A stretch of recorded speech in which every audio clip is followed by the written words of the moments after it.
Yaorana Sunshine, tu sais, je voudrais te transmettre un enseignement qui m'a été enseigné par ma fille, ou transmis par ma fille. Ça fait répétition, hein, ça, frangin. Euh, En fait, je lui ai expliqué qu'elle ressentait intensément, que c'est peut-être pour ça que elle s'isolait ou qu'elle avait peut-être la sensation de ne pas aimer les humains ou d'avoir une connexion un peu plus particulière avec la nature, avec les animaux, ça dépend des personnes. Et je lui disais, mais du coup, comment tu fais pour te protéger si tu vas au supermarché, etc., pour pas ressentir tout ce que tu ressens intensément. Et elle me disait, c'est son expression, chacun sa merde en fait. C'est pas parce que je ressens ça que ça m'appartient. Moi je te disais, ça m'appartient pas, à elle, son truc c'est chacun sa merde.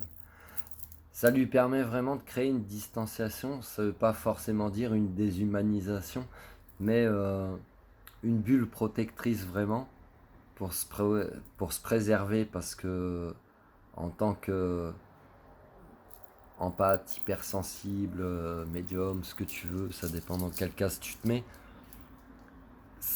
Tout ce que tu ressens ou de la manière dont tu le ressens, dont tu le perçois, ça peut avoir des impacts sur ta vie, notamment ta vie sociale. Du coup, ça peut te mettre en isolement, etc., etc. Mais pourtant, tu es incarné sur cette planète. L'isolement peut être bénéfique ou la solitude peut être bénéfique, puisque si t'es pas bien avec toi-même, tu seras jamais bien avec les autres. Donc énergie interchangeable, et du coup comment gérer si tu es en public, etc. Tu te fais ta bulle de lumière, où ça m'appartient pas, où chacun sa merde, je suis là pour mon moment présent, et je me prends pas la tête tout simplement. Voilà. Euh, pour info, ma fille, elle vit sur Lyon dans une grande ville, donc ce qui est assez contradictoire avec quelqu'un de très sensible, tu vois.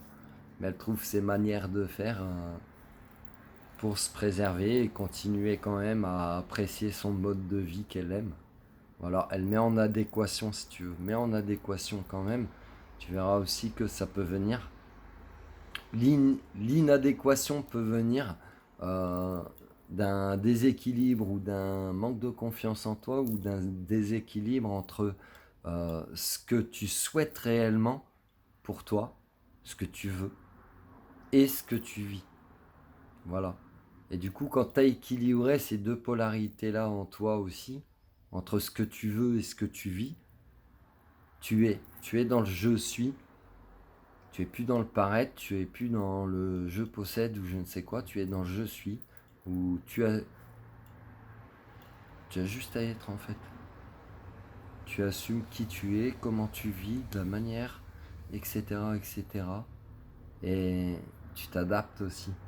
Tu t'adaptes. Même si des fois, tu as besoin d'un certain temps d'adaptation,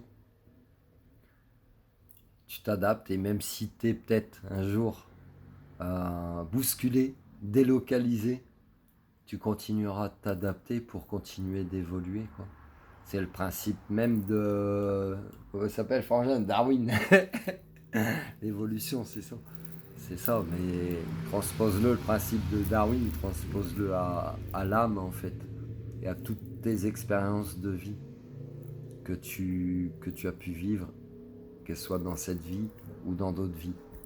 Voilà, prends soin de toi.